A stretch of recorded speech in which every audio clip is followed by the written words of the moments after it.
Lisa Jane here. Today I'm going to share with you 3 powerful tools that you can use if your partner shuts you down. I have so many female clients that say to me they tell their partner what's wrong. They might say to them, "You've hurt my feelings." They might call them on stuff. They might be open, or sometimes they stay silent because they start to share and they're shut down. These are pretty common dynamics, and I think it's a bit of a phenomenon that as a woman especially, having security, feeling secure, feeling loved, feeling connected is so important to us that often we can't find the power of our authentic voice sometimes in our relationships. So I really want to share these with you because I think they're going to make it so much easier for you. And I would love to encourage you, these 3 things.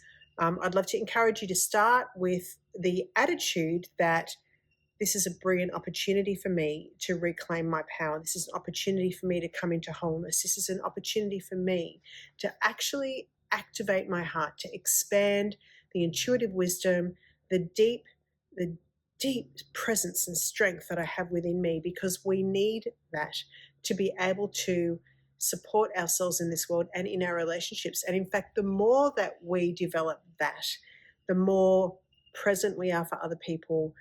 And it opens up this door to unconditional love, because we're not waiting for other people to meet the conditions so that we can actually fully love them and fully be with them. And that gives us and other people a lot of freedom. So I hope these 3 things really support you to create a relationship that is founded in love instead of dynamics of fear, because we really want to be able to step out of the loops. Often when we're not speaking effectively, when we're not talking in through our authentic voice, we end up creating dynamics that just repeat over and over again, and we never seem to be able to break through that wall, which is all about communication and hearing each other. And it's actually not about the words that you speak either. Remember that. It's about the feelings that you have. It's the emotional intimacy that we want to build here. Because if we can create emotional intimacy and emotional safety in our relationships, then we can speak authentically. We actually can show up for ourselves because it's safe too. That is so, so important. And so these things I'm going to share with you now will help you to do that. And, like as a side note, it may be possible that your partner cannot meet you in this place. However, these things that I'm going to share with you are going to give you a pretty good chance of being able to transform some dynamics. So, there is the off chance that maybe they just don't have the capacity to do that. But what can still happen is you start to reclaim your authentic power because you're showing up for you, you're speaking your truth, you're supporting yourself emotionally with these conversations. So you are getting growth and expansion. You are feeling more self-assured in that relationship. If I step out of a dynamic, other people are actually forced to change. It could be that they don't like it anymore because I'm not playing that game with them. I'm not doing that dance with them. And at the same time, they get the chance to step up, because that dance is what's holding you both back, not just you. So here's the 3 things. Number 1, if you find it really hard to share what's going on, if you say things and blurt it out and it creates conflict, if they can't hear you, don't go to them first. Do your work first. Remove the emotional charge. What is it in you that is feeling this? What feeling need are you wanting them to meet? Are you outsourcing something to them? And of course, they're not giving it to you. So then you have a feeling of resentment or bitterness, or, maybe you're holding on to a whole lot of bitternesses and resentments from what's been in the past. And finally, at this point, when you see them every day, rather than seeing them from their presence, you actually are identifying with them as the concept of the person that you have created in your mind that has shown up as a result of all those past things they've done to you. So you already, when you see them of a morning or when you come home of it, you already are seeing them as a concept of themselves. You're actually not really feeling their presence. You've disconnected from this present moment and the relationship, like the honest, authentic relationship, and you are now relating to them through the concept of them that is in your mind as a result of all of the things, the moments that you've shared together, all of the hurts that you've had, all of the times they didn't show up for you. So now you're actually in your head and you're in relationship with a concept of them, which actually means it's not real, which is why you feel stuck, because you're not in reality. You're not in the present moment. You're in the concept. So the first thing is do your work. Do you have resentment about them? Then write an inventory.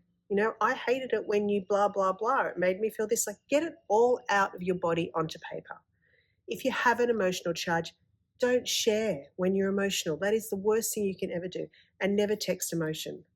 Never text emotion, which is a bit of a problem these days, right? Because I have a teenage daughter and I'm like, don't text emotion. And she goes, well, that's how everyone talks these days. So I don't know. I think that maybe that is like a really big dilemma that we have right now. So if you're feeling stuff, deal with the emotional charge first. We're human. We're going to have feelings. Okay, that's really normal. How can I validate myself? Why wouldn't I feel like that? Like, it's okay to feel these things. Do some writing on it. Have a look at why. What is it in me that is in this situation? What is it in me that is upset now? What is it that I'm actually wanting from them? Honestly, what emotion am I trying to get from them? What emotion do I feel is missing inside of me that I want them to give to me? What is that? So do your work first, because then when you come to speak to them, there's no push and pull. There's no neediness. There's no conflict. There's nothing at stake, because I've already done work on myself. I've already brought myself back into present. I've already loved myself. I've already filled my heart up. I feel whole. I feel comfortable in myself. And so when I go to them, I'm going to them from my wholeness. I'm going to them from my powerful presence. I'm not going to them from my wounded child who is feeling powerless. So I'm going to get a much better outcome. So number one is do your work. Get yourself back into your powerful presence and actually, give your little girl or your little boy what they need so that you can come back into that state of being. Number two is prepare for the conversation. I'm thinking about all the resentment. I'm thinking about how they might shut me down. I'm feeling really insecure and I'm thinking, oh, this is probably not going to work again. Can you just drop all of that and imagine that this is a completely new moment? So here I am in my powerful presence. And I'm feeling my magic. And one of my clients said, wow, I can do this at work. I am so in my magic at work. I'm so confident. I'm so authentic. I'm so easily able to express myself. And yet I get into my intimate relationships and all of a sudden I'm holding back. That is completely normal, because there's a part of us that has attached emotional needs to these people that are close to us. And because there's emotional needs attached, that makes us feel vulnerable, and so we hold back. However, those emotional needs generally don't get met anyway, which is why we're in dynamics and why we're having conflict in the first place. So if we can imagine that beautiful version of us that is already confident to speak our truth, that might be doing that in other areas of our life, and bring that version of us into this next moment I'm going to have with my partner. Now, imagine it first. Role play it how you want to see it unfolding. And this is not an attack, by the way. This is about, and if you're in your powerful presence, it could never be an attack, right? So you've moved all of the blame and resentment. Because remember, if you show up and you use beautiful words, but you're still blaming and resentful, they're going to feel that and they're going to react to that, because that's what's going on emotionally. That's what's going on energetically. So we want to really be in our powerful presence. We want to bring in that, imagine ourselves in that state of being where we're feeling really full and really confident and really self-assured. And then we want to show up. We want to see ourselves showing up, and we want to see the love that we felt for these people. We want to remind ourselves, how did we used to love them? How did we feel when we first met them? Remember the love? Because when we have this concept of them that we've created over time after many, many hurts and conflict situations, we forget the love. And it becomes this power play. It's like an energetic sort of thing. It's like we're both vying for these feelings that we're trying to get. And it's it becomes a little bit of a a divisive situation, this dance that we do, we really want to step out of that. We really want to come back into the love, because when you feel the love, and if you remember when you first met this person, there was so much love. There was no need to fight for anything. There was no need to fight for time. That you were just in love. So I'm going to invite you to remember how that felt in your body, because when you remember that, you can actually recreate that. The power of remembering their presence, like this, the presence of this person in front of you, those beautiful qualities that attracted you in the first place. All of those things that perhaps you've forgotten after years of habitual reaction. I'm going to invite you to remember that, because that can really activate a state of being in you that allows them to be open to hearing you. Because remember, you want to be heard, and so do they actually. So this is about staying present and not having any of the dynamics going on at the same time when you're trying to communicate. The other thing that I'd suggest to prepare is remind yourself that this is for you. It's not about getting them to change. It's not about getting them to do anything. In fact, I'd love to suggest that you go, well, actually, what they do as a result of me sharing my authentic truth is none of my business. How that lands on them is none of my business. I need to do this for me because I am reclaiming a part of myself that hasn't been heard, and that perhaps even hasn't spoken up, or maybe hasn't spoken up in a way that is effective. I'm doing this for me. I'm showing up for me. I'm communicating for me.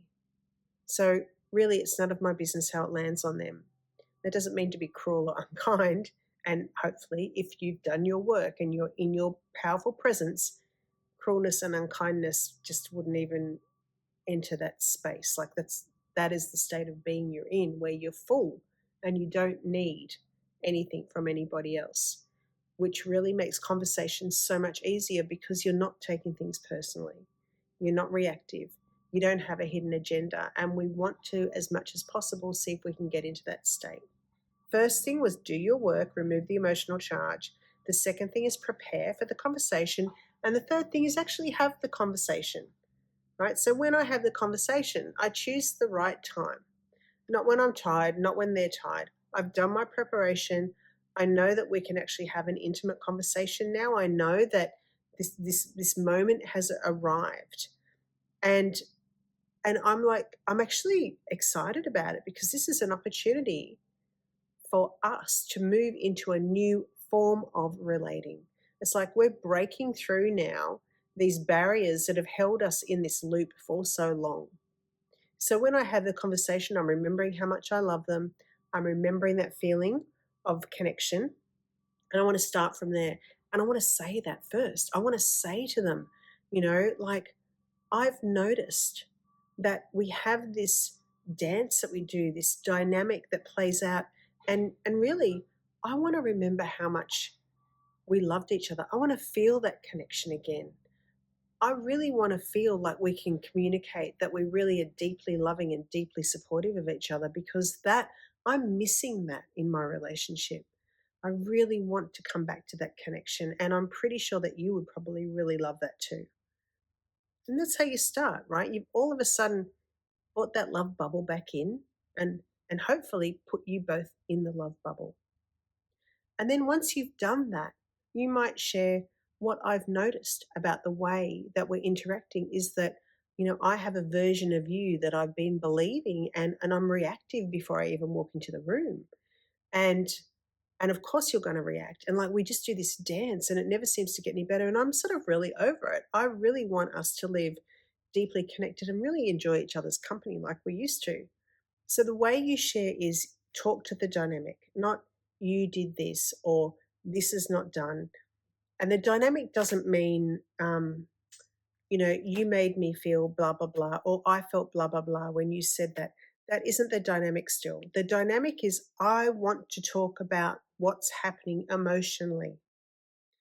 I want to say, after I've built my love bubble, I notice that when I come in and I share, the way I'm sharing with you or what you're feeling from my share is an attack. And so then you will get defensive, and then I feel like I'm not heard. So this is all like you feel perhaps not respected. Perhaps you feel like I don't respect you. Would that be true? You know, what is going on for us emotionally that we keep playing this dance? I mean, I feel like I'm not heard, but that's not necessarily the truth here, because perhaps the way we're approaching each other is what's creating these feelings in us. We're just on this reactive loop the whole time. We want to talk to the dynamic, because if we can talk to the emotional dynamic, it's not confronting. When I work with clients, I get a great big piece of butcher's paper and we draw it out. We draw out the dynamic. We really get down to the nitty gritty. What is happening in our feeling world? Because if I can see what feelings I'm trying to make you responsible for inside of me, then I've all of a sudden found the key to empowering myself and releasing you from the burden of trying to fix my feelings. And that's happening on both sides, remember. So if you can talk to the dynamic, and that is a skill. It is a skill to learn how to find that dynamic, what really is going on. But all you need to do is look for it. Get your conscious awareness, draw it on a piece of paper, and if your partner's open, draw it with them. When I do this, how do you feel? And draw the cycle between you.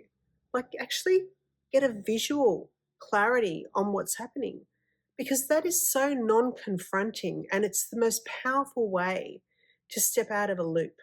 I really hope this has helped you, because for me, more loving partnerships on this planet can only be a good thing. It influences everybody around you and it puts you into a state of grace so you can go out into the world and you can give more love. Share more love, spread more love, because it's all about love. So if you love this, I would love it if you subscribed. Share it with your friends and spread the word, because truly, more love on this planet can only be a good thing. Sending you love.